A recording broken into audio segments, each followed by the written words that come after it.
compétition yo tango e comme akoboma bato ebele il faut au bato baye ba déjà que na compétition mais ça na Kinshasa e boma bato ebele compétition na base nango c'est le satanisme au point qu'un frère un bien-aimé que vous connaissez a été attrapé avec cette personne mais dans une chose incroyable mais c'est l'homme qui donne l'argent pour étouffer. J'étais avec Carlos ici quand ils ont appelé. Et c'est un frère que moi j'ai présenté à ces gens-là. En 2019, lorsque la femme m'appelait pour me dire je vais tuer telle personne, je dis pourquoi? Non, ils nous ont filmé, on était dans une boîte de nuit. J'ai dit mais lui l'homme de Dieu là, avec cette femme-là, ils sont allés chercher quoi dans une boîte de nuit?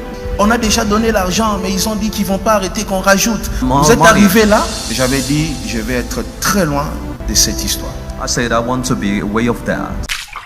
Maman moko boye bazana mobali na ye ndima kiasala ba bêtise po yenda sa ela mobali mbongo alors côté na eloko la pesi sacrifice mingi mama wana simbité aye ameki pasteur Moïse basangana po bana ko sacrifier ba ndimi ya Bethel pasteur Moïse aboyi na bandimi ne bakufa alors muto ya ndimi yango basali yango une sorte de compétition to sentir ka tant compétition ba to bando kufa ma page les news la mama Ndombolino soki bozoko kako dénoncer makambo ya mabezo sama na mboka te on va commencer à attaquer les pages toutes ces personnes le Teddy les Trina les Christian les Émeraude toutes ces personnes on appelle même leurs femmes venaient dans telle chose je sais pas pourquoi c'est seulement ce qui sort de Bethel qui intéresse les gens pourquoi c'est que ce qui est passé par la main de Moïse Mbi qui est intéressant. Les chantres, les musiciens, il y en a beaucoup au Congo qui cherchent la lumière. Andima qui était là, ça a choqué camarade nae adindi parce que nayo qui pasteur Denis Samandao loba bakanga qui pasteur Mokona moi na Dubaï on peut ça na bis na boîte to yeba pasteur wana zana to sa banquette bo bangati to tika bana so bakufati Toba pasteur Denis les Silola a raison. Ah, a raison. Parce que bimi loko mambwana mutando ebisango pasteur Moïse Mbi. Te pasteur Moïse Mbi alwa ni loko te makambone bima na Dubai ba mona ba bakanga ba photo. Ba eza na bato pe bakanga ba photo asu ba la. Sabiso moi montabo epo compétition ngo le ya lingaki aswa mbote. Pasteur Moïse alingaka kwala abendana po moni ke condition eza makasi. OK. Bon wana ba swa esa ke condition. Abi na bonzamela makambo esa mate bana nzambe ba kufa esa mate simba te. Na kwala ekamba moko na bendana. Ozo comprendre. Mwana mai tellement yepe azab ana avidité alingaka koma kaneti mwana mai akomi. Ya ngonde ye andimi condition mwana. Que na opesa yo ba am. Mais ko kende so epa na ete po ya yebisa afungoli jende ba yoka na po toko fungole la compétition moko ezo salamela awa ya bana nzambe esalama et puis na kata compétition na il y a plein de scandales. Ser na biso Rosny Kaiba na nenga mabete. Ser moko sala ba témoignage ebeli na kombo na ozo kanga ete. Que tant à découvrir que ça sert à mabe, aux ténèbres. Au komi kolanda e oboma e ba témoignage des réseaux sociaux. Arrêtez de pia. Yokelanga eloko oyo. Restaurant business class VIP Bruxelles. Yeah.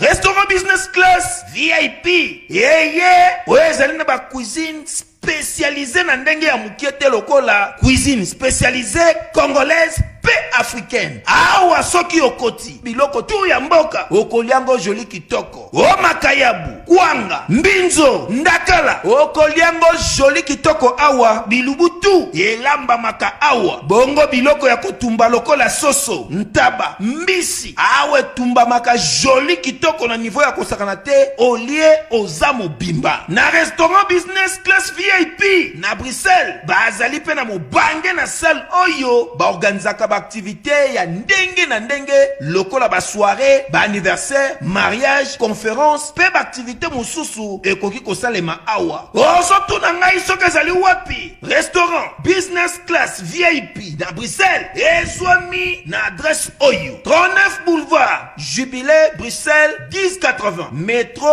Riboucourt l'une de P6 30 51 arrêt jubilé. Awa na restaurant business class VIP na Bruxelles. Yango nde nzambe ya babilubu o Italie ba congolais pe ba africain. C'est naturel. Gardez bandi na yo toujours. Placide et Bio, le patron de business class.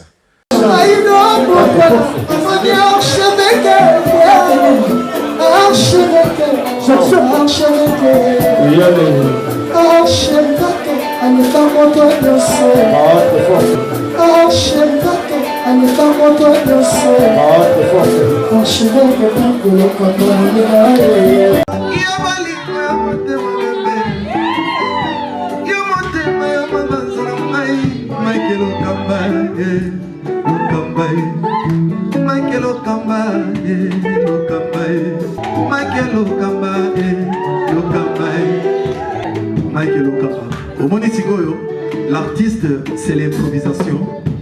Na honoré dans l'émission. Africa Elengi TV, votre chaîne, l'incontournable, la star des chaînes.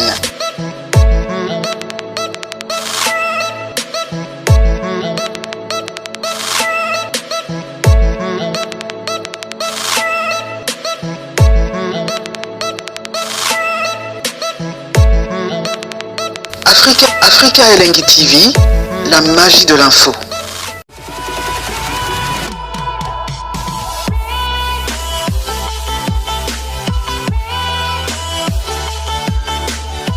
Voilà, bonjour et bonsoir chers amis internautes, bienvenue sur Africa Elengi Télévision, votre chaîne d'actualité, votre chaîne à laquelle vous recevez toutes les informations en temps réel. Encore une fois de plus, je vous dis bonjour et bonsoir, tout dépendra, n'est-ce pas, de l'heure à laquelle vous allez capter cette émission de partout où vous êtes dans le monde. Je dis un grand merci à toutes ces personnes branchées, connectées, scotchées en ce net moment pour suivre cette très belle tranche d'animation proposée par moi, les vôtres Shadrach Akangaï, le mignon de la presse. Avec un grand plaisir, nous allons recevoir pour vous encore une fois dans ces beaux plateaux maniqués, Manique de John, Magigal, Mutasimbi Maramu Mikolo. Je crois que Tosolanaï, Massasi calculé photo baxelé comme on.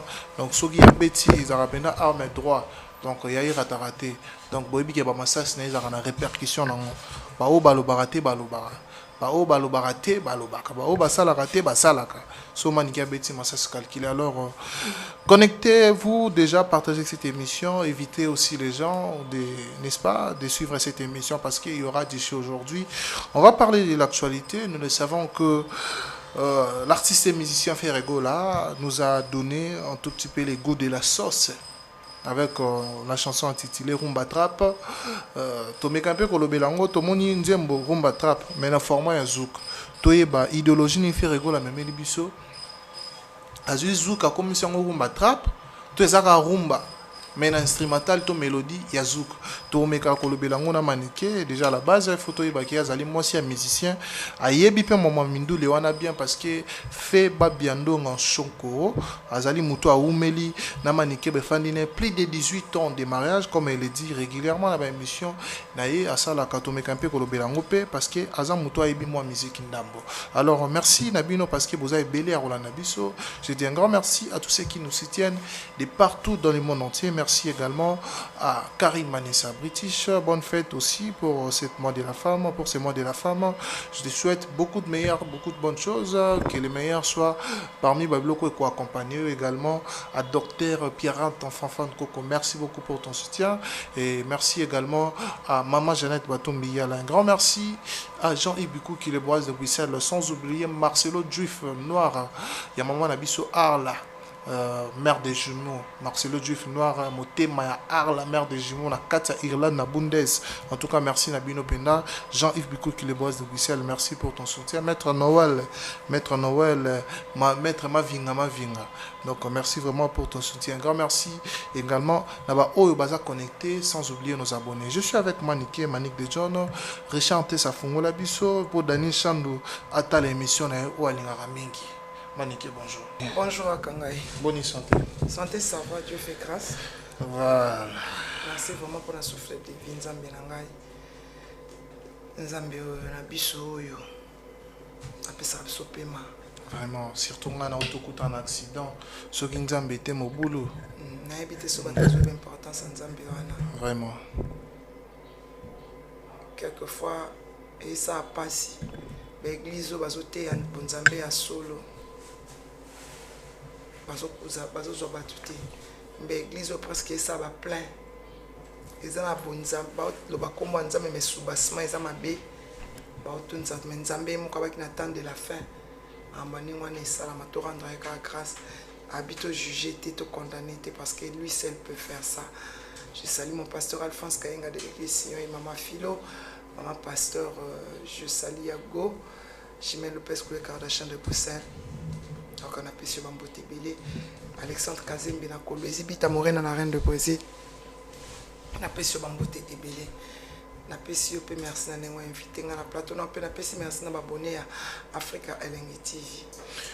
Merci beaucoup Maniké. Moi aussi je dis merci à toutes ces personnes qui ont déjà branché, connecté, scotché. Maniké, s'il faut commencer, je voulais qu'on commence ici parce qu'ils ont parmi les blocs qui sont dérangés. Conseil Union Européenne, c'est ma maman, tous les parents, il faut bien le dire. Oyo bazuaka bana na bango ya ba âge ya miki kotike pa bandono parce que tout le monde na ba réseaux sociaux maman moko batika ki je crois papa moi tire moi na ina nounou wana maltraiter moi na ici ya ba parents. Donc, mais bongo c'est que bino boyaka ka bokoti boke bolali botala bana te bopesa confiance na nono nga ko sala ngote mwana na yo ya mukieta ngobimio ke musala oye il faut tala ye alela afungola misu omona penda ba réaction ta potika ke pa mutu ebi motema ya mutu anate na ebiti ba mama ngoso bazaka nini na ebiti soki pe musalele ki mwana nga na valeur na ebiti soki bango ba botaka basumbaka ngande na botaka na pasi bo na pesa confiance te na mama bana ngana mama bana pesa confiance te biso so tozana ba nunu anaza na nunu nga même ndenge mwana nga mukiaza ka papa bia chaque semaine na okene na talie na longole bia na otala ti na kata vagina eso ocha musapite na otala nis na ye na otala na ko mekanyoso po moindre kaka o aningani na oyeba keloko mabeza. Très bien. Bino petit beaucoup mona ke mwana miso evimbi eza normal te. C'est que autant la mino mona te donc ma préoccupation amena libane de ki mwana mino na valeur beaucoup tani nango. Vraiment. Ça fait très mal, je pense que conseil na yo et comme et là comment côté le ki mwana na valeur moi na nga bombi na 9 mois. Ba paré belé le ba ba mangamango te tel et tel bango ba mona ko luka mbongo le ki mwana na valeur te.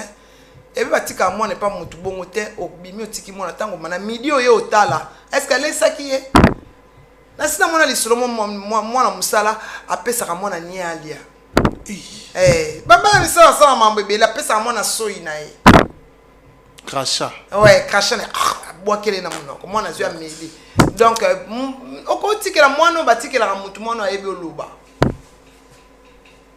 ayebi ke so sale likambo ya oluba mwana nga bebe 9 mois otikela mutu te na ofanda musala ne kozela ezela bakoma mindele mindele bakutana na makambo ebele kotika bana pa bato bakutana baboma bana bango kusina biso baboma mwana na nunuti na ba crèche pe kutu basala baboma bana babeta bana mabe non sala ngote.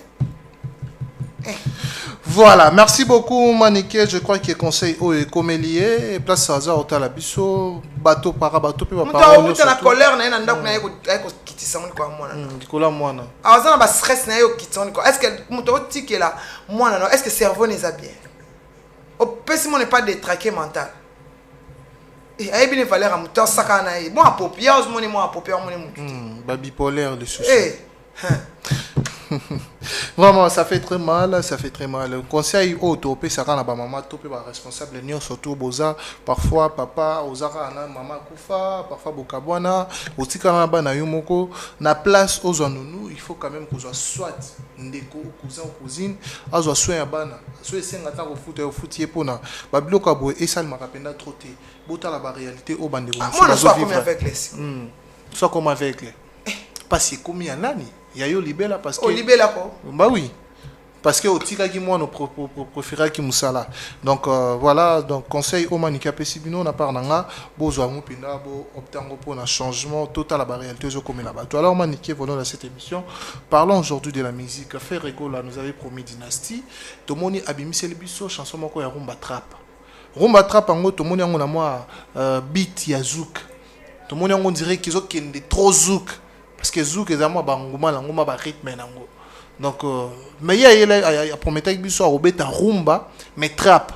Mélodie obeti to qui est mo pas yemba. Ça c'est la rumba trap, ça c'est la rumba trap. Andi misabiso. Andi misabiso. Andi misabiso zuki ya rumba trap. Andi misabiso zuki ya rumba trap. On est à zuki ya rumba trap. Non, mais il nous avait promis de nous apporter quelque chose de mais nouveau. Mais okita yembiti na oki yangoti. Okita yembiti na katantembo ça c'est les rumba trap. Ça c'est pas des zouk. Donc ayi ki ya zouk. Mais ali ngaska kota skona c'est avant. Oye bi ba dingue ça. Wala bi lo ba dingue. Wala bi lo ba tener o maintenant on ndimisa bango ngo. Aye mine zouk mali na saba drink ya linga ko sabiso rumba o mali la bato ne ba uto sa interview mo mikolo ya na kati direct na mba ofinga ka fali na komeli ba nga lobe oli bolobela nzembo na bino bolobela makamna pourquoi bo finga fali jamais ça la makamna bo finga ba wario pourquoi oyeke ba changer na bango c'est bandi ofinga nga non si vous êtes comme ça vous êtes nul.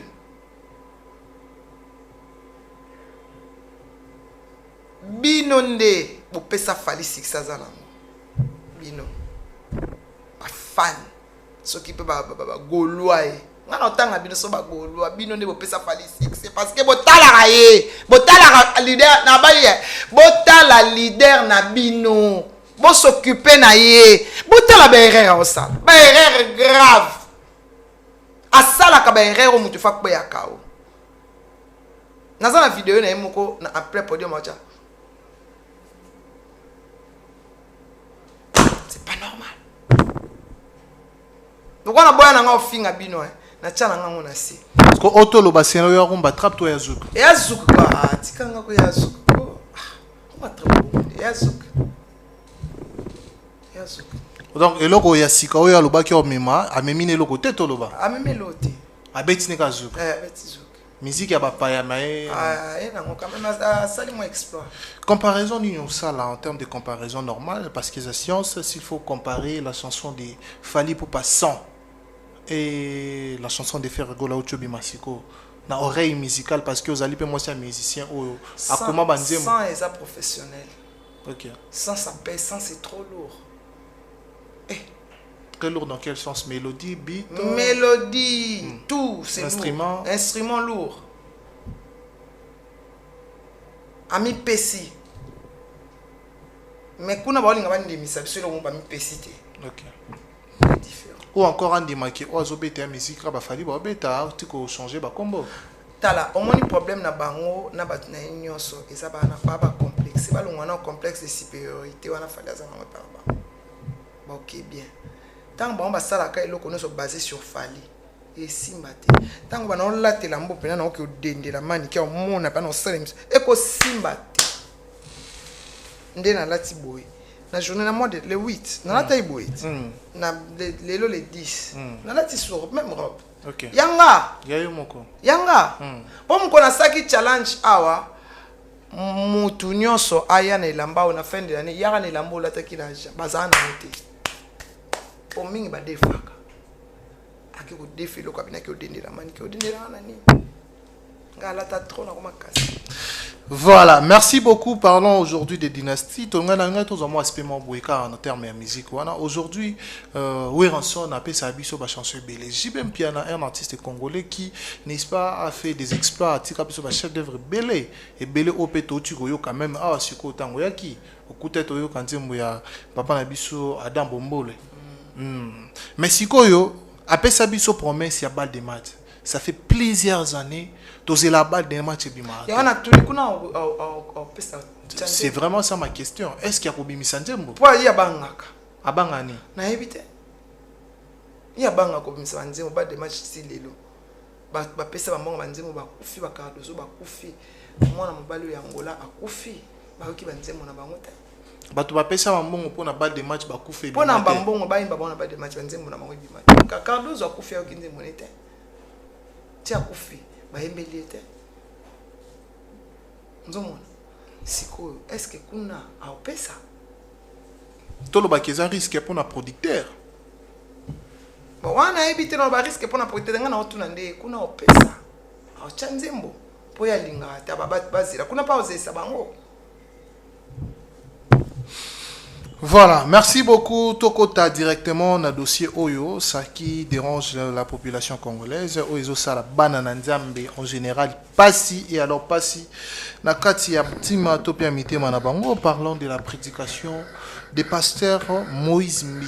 Aujourd'hui, nous le savons, pasteur Moïse Mbi et le pasteur Mike Kalambai, bazaki bato bazaki na moi ba liement boye ozaki très positif. Toyebi pasteur Mike Azali moi na ya cité Bethel. Moi na papa apôtre Emmanuel Mbiye. Pasteur Mike Azali moi na oyo ya cité Bethel. Bipa wapi to mona sala même ba clip na kata cité Bethel. Mais comment na mambo oya majabu talent tango ebimi kosi le sili to moni pasteur Moïse Mbiye na prédication na e atei message moko bo à laquelle azobeta historique ya compétition moko bo historique ya madame moko bo il a ka ba proposition qui balinga ne simbate historique comment il a présenté des gens et pas madame wana bato wana ba détourner et puis les mêmes personnes wana ba komo lukaba limusaye ba bomaye ba silisaye azobeta historique wana et sur les réseaux sociaux to mona ba fidèle to pe ba frère o ba sambela na cité Bethel. Il nous confirme dans les réseaux sociaux que le pasteur a fait allusion aux histoires qui s'est passées. Donc, il n'a pas fait allusion. Il nous a raconté cette histoire vraie de ce qui s'est passé entre lui et le pasteur Mike Kalambai et la dame de Madja Boutala. Naïbité Maniké, quel sera ton apport dans toutes ces histoires? Apport dans les Zakaka, pasteur Moïse a remarqué que Batba comme un fan Madja. Ok. Alors, il a un esprit naïf que ba proposa a yende mutali poso ndenge toyoki na ndinga lobi abiko albi nini abenga ngoni compétition soki eza na compétition mo quelqu'un qui zo salama o ezo boma bato o eko boma bato ebele dans l'avenir attendre combat compétition te mais soki to remarquer quand la compétition bato ba ko febele to comprendre compétition o yango wana afungoli biso misu tangu na yoka prédication te na Jacques Manabi est-ce que ma kambu na vie privée na te alobi vie privée te conscience c'est comment peser ye bonzambe sali na kati na bi yozo tika compétition yo tangu e comme akoboma bato ebele il faut au bato ba déjà que na compétition ezo sala na kishasa e boma bato ebele compétition na base na ngo c'est le satanisme. Base ya compétition Madjabou c'est le satanisme. Tenga na compétition Madjabou te. Compétition Moïse atanga tangi kombote. Tolobi ka compétition wana. Base nango eza kindoki. Eya kindoki. Eya na mama moko boye bazana mobali na ye ndima kasala ba bêtise po yenda sa ela mobali mbonga. Alors côté na eloko la pesi sacrifice mingi mama wana esimite. Aye ameki pasteur Moïse ba sangana. Po bana ko sacrifier ba ndimi ya Bethel. Pasteur Moïse aboyi na ba ndimi ne bakufa. Alors muto ya ndimi yango. Ba sali yango une sorte de compétition. To sentir qu'attend compétition ba to bando kufa. To eba ka pasteur Moïse alobeli aki makambo yo. La compétition peut bato bakufa. Ba na compétition on peut na compétition mo ezo le ka to mona bato bakufa belé. OK. To compter ba combien de 3. Neni bato ba na compétition ba oya bakufa banda ko monte ba oya kufa na compétition. Il est normal. Mais est-ce que vous pensez qu'il ne serait pas jaloux? Il y a compétition là parce que hier moko na ba propos na à Lobaki on recevait plein de cadeaux. Depuis Toyoki tata po ozaki parmi batu oyo pe ba soutenir compétition ngo alobi ke yo zolo ba lelo ke compétition neza kindo ke bongo ndako oyo fandaka ka compétition na mutu fondeli sombela oyo mo pas reconnaître ngo na prédication qu'on recevait plein de cadeaux. Mais wana bana ko recevoir ba cadeau ayeba ite ke ya eloko mususu tozoya ozo pesa nga ozo bana nga kino manike zwa biki oyo lobe manike zwa carton lobi kuno emanike moni biki on a carton na pesa que sona bina bakisaka fait yo likolo il faut pesa na 3 personnes wana no bakisela yo ngomba belé ram momba papier dans na sina zwa ki bik na oyo na réfléchir na batena suka awa très bien na bendana bacondition ya kaka bongo ntango baopesa eloko bapesa condition te ntango ekomi 3 4 5 6 bakomo fungolo ti bakomoni siko kotina elenge ya kar kotina elenge ya ndako ya kitoko siko bakomo fungolo moni ndako oyo mpo koma nango 10 il faut sala bo sosa muta malamu oke sosa muta mabe oke sosa muta malamu osa nini obendana mais ya ndimaki te ke camarade na ye aondima mpo ayebi ke basalela nzambe andimaki te eloko sa echoke ye camarade na ye adindi parce que na yokaki pasteur Denis Samanda oloba bakangaki pasteur moko na mwasi na Dubai baopesa na babis na boîte toyeba pasteur wana eza nani tosala enquête bobanga te totika bana so bakufa te to ba pasteur Denis Lesilelo a les raisons ana raison ce que bimi loko mambwana mutando ebisa ngo pasteur Moïse Mbiye te pasteur Moïse Mbiye aloba ni loko te makambo ne bima na Dubai ba mona bango bakanga bango ba photo ba eza na bato oyo pe bakanga ba photo bazwi bala toko fungolela compétition moko ezosalamela awa ya bana nzambe esalama et puis na kata compétition na il y a plein de scandales c'est na biso Rosni Kaiba na nenga mabete ser moko sala ba témoignage ebeli na kombo na ozokanga ete ke tanga découvrir que oza ser amabe oza ténèbre okomi kolanda ye oboma ye ba témoignage des en réseaux sociaux. Ah bon? Oui, bazo fina ba témoignage wana menga na yokaki yango na télécharger qui peut témoignage wana ser wana lobi nazomona ye na ba vision nzamba zola kisanga ye mais te moni na scandale moko ah ba lobi za yote siko ba scandale na bino ndeni zo umela te financement mo ezali ba page les news la mama Ndombolino soki bozoko kako dénoncer makambo ya mabezo sama na mboka te on va commencer à attaquer les pages na yo comprendre émission to yela internet bobo mabatinyo so bobo mabatinyo sote bobo mabatinyo sote mais secret mon peut qui maniqué Bobby pasteur Moïse Mbiye andimaki compétition wa salango mais asengaki ba condition ebele ya memi mwana mai ne na pas mutuana te o mwana mai na ngai pe tozani na compétition mais faut pas sabiso moi montabo et pour compétition ngo le ya lingaki aswa mbote pasteur Moïse alingaka kwala abendana po moni ke condition eza makasi OK po wana ba swa ke condition abi na bonzambe na makambo esama te bana nzambe ba kufa esama te simba te na kwala ekamba moko na bendana. Ozo comprendre mwana mai tellement yepe azab ana avidité alingaka koma kaneti mwana mai akomi yango nde ye andimi condition wana ke na opesa yo ba am mais ko kende so epa na ete po ya yebisa afungoli jende ba yokana po mene mama to kendo kwala tala ba condition za bobeza bien te to kwala kaka to kima na biso sa biso lo to sambela o sa biso rien ozo comprendre ngo yo bundisa biso to kitama bolongo na sema mwana mai lokola haki na besoin ya mbongo ya koleka ndimi condition nyonso alinga te quand même ba am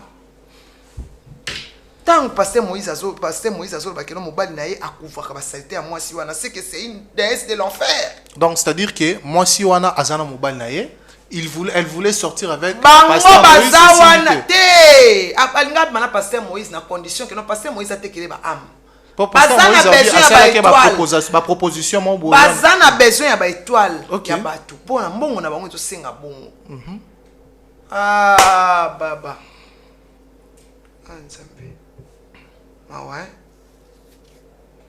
donc s'il faut comprendre na bato tout bazana kacha majabu to compétition excusez-moi si je retire bato tout bazana kacha compétition est-ce que ils font partir y a lié il y a sorcellerie n'est pas Moïse à lobby parce qu'il a dit que na kata compétition ba juriste ba pena kindoki ba juriste ba koti beaucoup faut ko ta logiste faut ko ta jite bino tche bino morceau brique ba brique na mais c'est faut ko ta na boye ba balula des autres ambola bon so bango ba olera ambon na bango ba so ba olera ambon na même tout moko za na ibi balula muto za en tête en compétition ibi balula il faut ye ba balula pourtant on va nous retirer ba âme si ko boye ba balula ndi eza na mauvais so on de boaka pour retirer ba âme il faut mutu moko sala kam sala wana ah nzambe.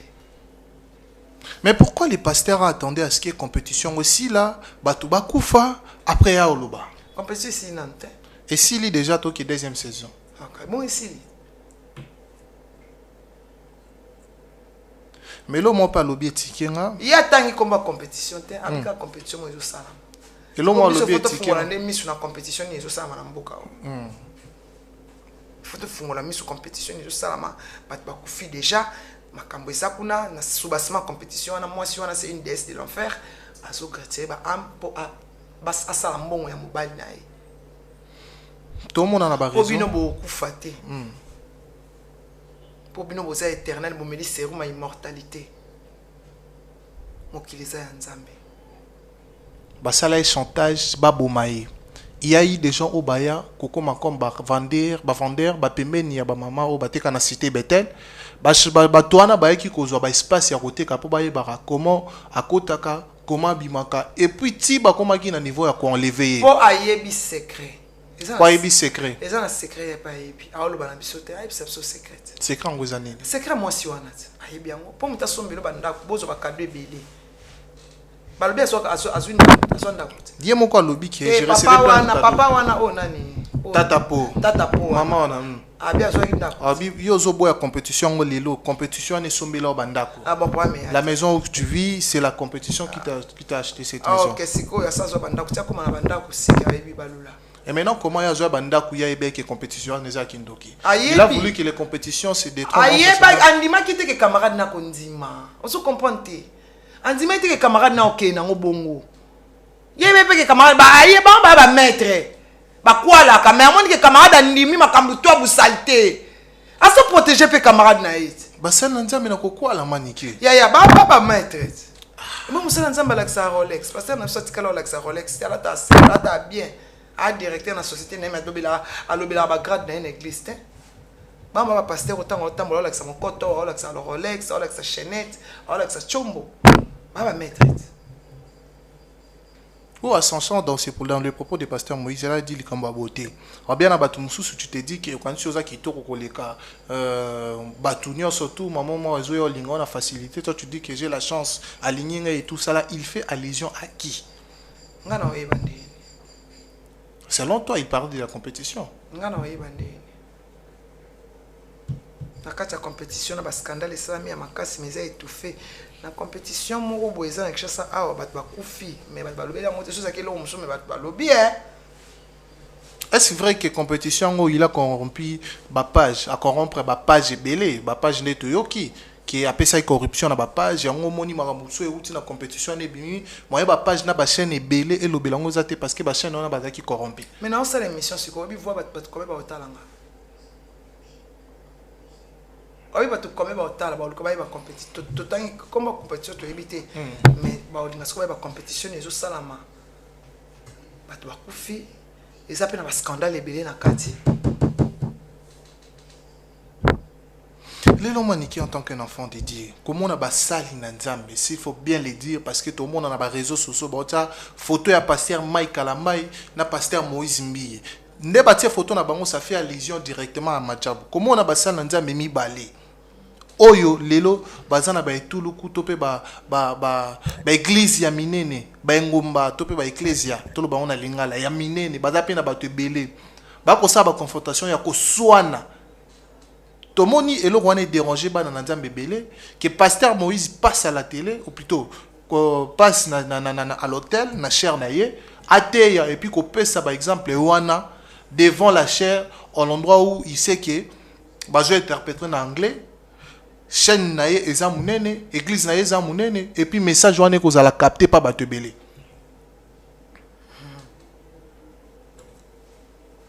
baba ki natanga suka to mona mamwe belé yango en tant que moi na nzambo kolo bani c'est biblique ya on a le bino natanga suka ba to mona makambo belé basa na nzambe basa na tezo basa on aura les ennemis les gens propres de faire on a ba ça na zuwa kwa lingi moi Simon Kote on a banda ki na ye abwa. Un nouveau numéro de Flash Info Magazine dans vos kiosques. Fifi Masuka Saini, plébiscité meilleur gouverneur de la RDC, selon le sondage Écho d'opinion. Jean-Marie Kassamba, le précurseur du nouveau narratif, en vendant une bonne image de la RDC grâce à sa chaîne Télé 50, honorée par un trophée de la cage du mouvement citoyen. La ministre Adel Kayunda présente la 4e revue du portefeuille à lire dans le corps de votre magazine d'information.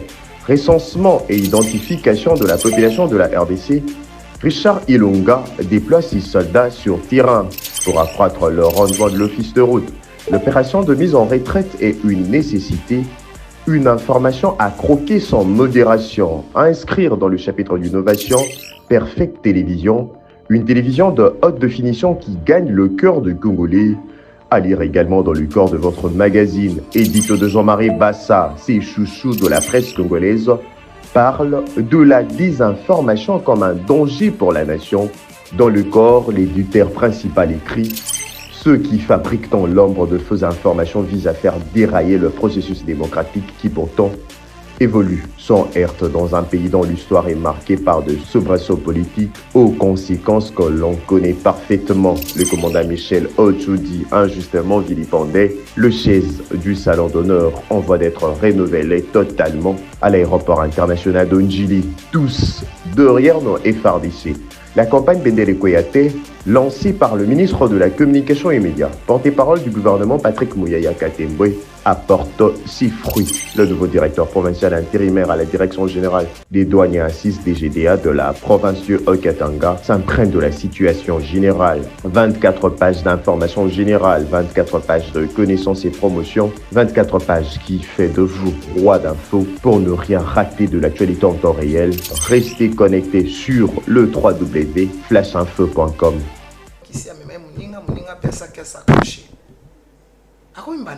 Ok.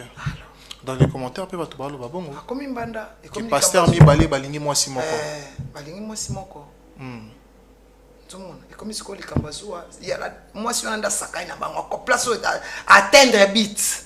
C'est va pasteur bandio soana. Parce que comme il y a des équilibres spirituels. Et c'est que diable akotaka. Tout ba moi si on a misa mabe. Et bon c'est comme tu me sais mabe ko sama kama. Yo femme mayo ki na kolinga ba. Ba jeune. Pour l'argent. Pour l'argent. On peut savoir bon. On se met là on banda ko se met on va faire pour linga on va coucher na bo yi baba étoile. On peut savoir makambo. Ouais, on est soit cher.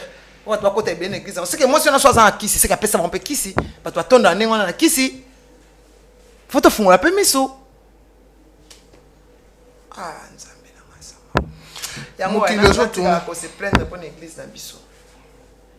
À la présence de Dieu, on est là avec le pasteur Alphonse Kayenga qui sert Dieu en vérité.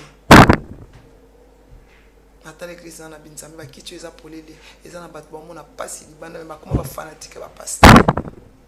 Comment l'église pour nzambe pour na pasteur. Parlons des fanatiques des pasteurs ba belé ba côté.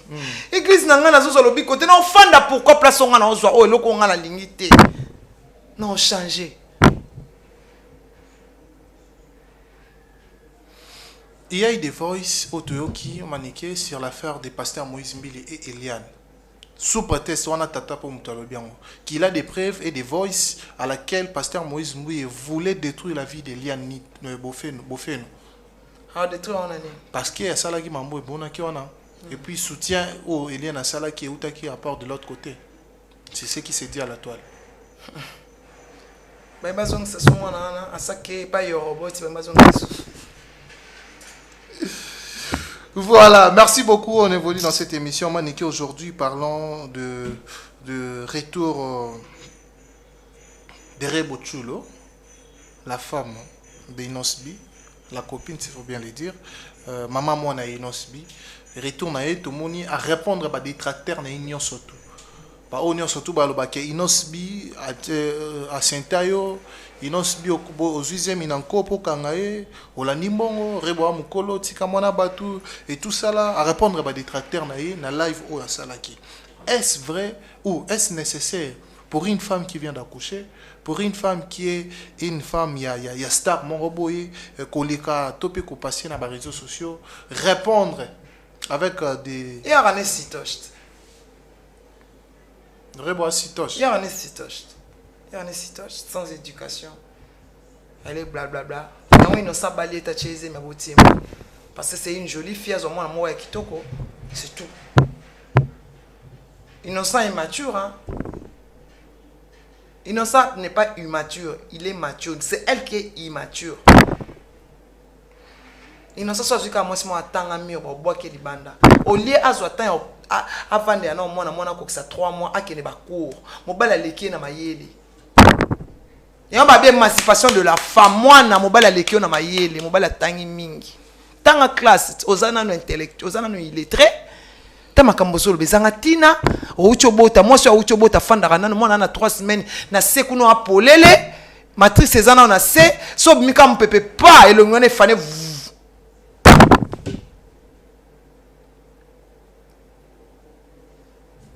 Mais peut-être elle n'a pas pu supporter insulte ou azur dans les réseaux sociaux. Mais on voit quand ben insulte à populaire. So biso to supporter ben insulte bon yem tana cerveau mke à supporter.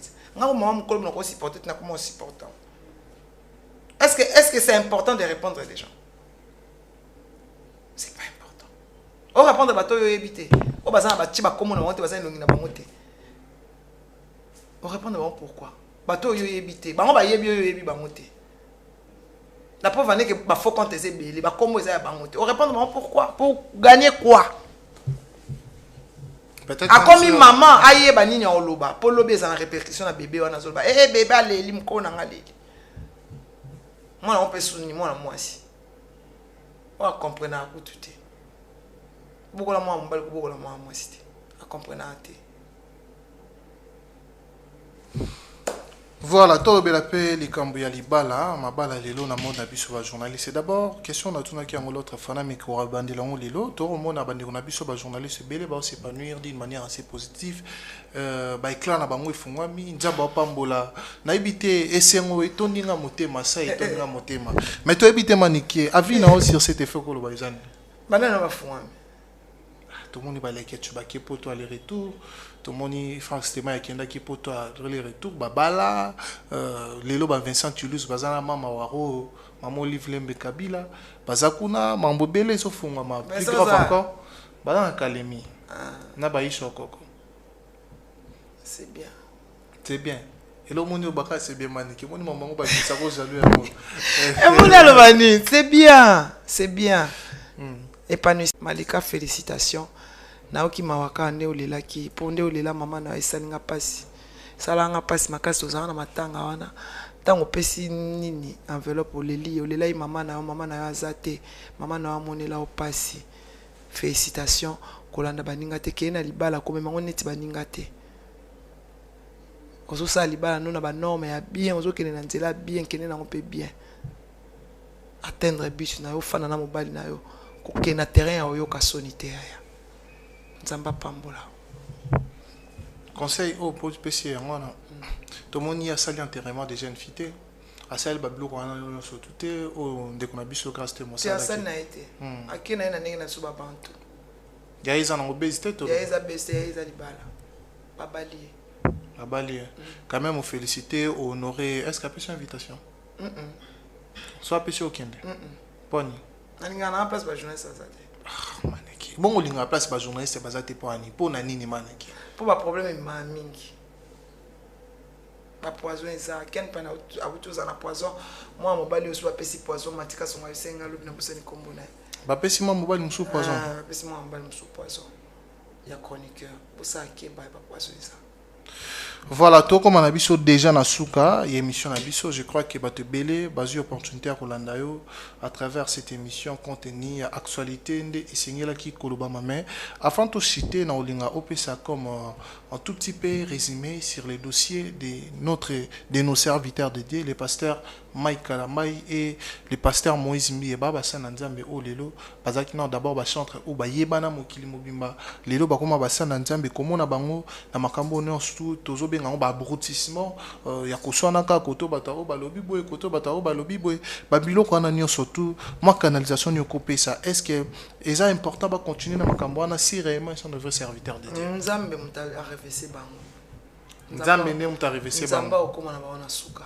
Ya makambo bamba sala so baza maboko kembe nzamba zoloko mais soki basali kamo pour notre peuple de Dieu nzamba permettre ngote soki nzambe a rêvé ça Salomon a rêvé c'est pas so nzamba a rêvé ça Saoul a rêvé c'est pas. Merci beaucoup chez Dieu matokutana c'est là ba produit Melina Swamba hein balobi bonne fête na maman nyoso moi de la femme mais nzambe alala atani mbadi mokili oyo eza ya Nzambe. Bato nyonso bana ba soki roi na reine ba okufa boni yo muto luki mbongo na motoki. Satan kuta yebi ki okufa. Et bon yo. Bonne continuité. Merci beaucoup, chers amis internautes. C'est un grand plaisir de savoir que vous êtes si nombreux de regarder cette émission. Merci à Richard Tessa, merci à Berlin Vungamete pour la réalisation. Merci également à tous ceux qui nous soutiennent de partout dans le monde entier. Je dis merci à Karine Manessa British, mère à Batamignon. Merci à Dani Chandou, le chinois congolais, Norphéline à NN World Style, Maman Emilie Nzemba, tous Pépé Ambetolo. Merci beaucoup, Jean Ibikou qui les boise de Bruxelles. Merci Marcelo Juif, Noir à Moté, Maya Ar, la mère de jumeaux. Je vous signale que Naouto qui coûte un accident, gloire à Dieu. Je suis en bonne santé, sauf avec quelques blessures. Donc, je suis sorti sans et sauf. Donc, gloire à Dieu, je n'ai que dire merci à mon Dieu parce que ce qui était naïbité où je serai actuellement, ce qui était naïbité, qu'est-ce que j'allais devenir aujourd'hui. Donc, tout Nzambe, tout ça est na bosolo, tout l'ingarae, tout en reconnaissance envers lui. Ata tout en amassou, moto y baki yende moto a grand prêtre. Ata tout en abaire, ba bêtise na biso tout ça là. Ata tout ça les kobo, zala na facilité le Nzambe limbisanga. Ils ont toujours plaisir et puis tout battre la main. En tout cas, c'est très important de retenir en haut. Rien que ça. Nzambe azamo bateli. Onyo surtout toi na mokilo, tout le monde a onyo tout le monde na mokilo. Il y a rien de spécial. À part beaucoup de likolo. Même sur Bible, cherchons d'abord le royaume des cieux. Nous surtout en hérisant en rare, banalité, futilité, vanité et tout ça là. Donc, so nous a metté maintenant les nous en tout cas, merci à lui, merci vraiment à mon Dieu, merci parce qu'il m'a protégé. Et voilà, je vous suggère de continuer à vous abonner sur Afrique Télévision, également de partager nos émissions. Merci de nous suivre. Merci vraiment, je vous dis un grand merci. Merci parce qu'il y a battu sans sauf un accident, on a coûté un angle. Donc voilà. Ça n'est fini. Quant à moi, bonne suite des programmes sur Afrique Télévision. Je vous donne des rendez-vous très prochainement. À la prochaine, je vous dis bye bye.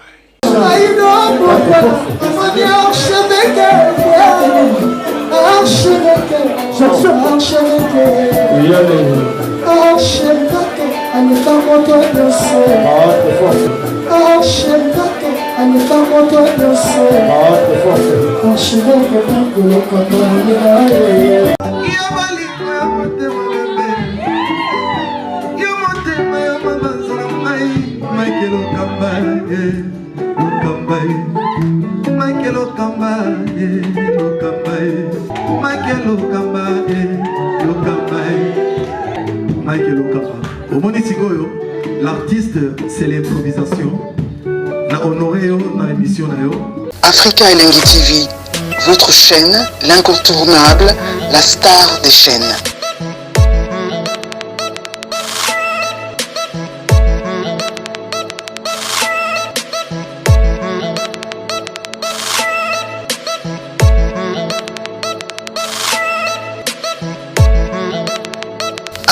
Africa Elengi TV, la magie de l'info.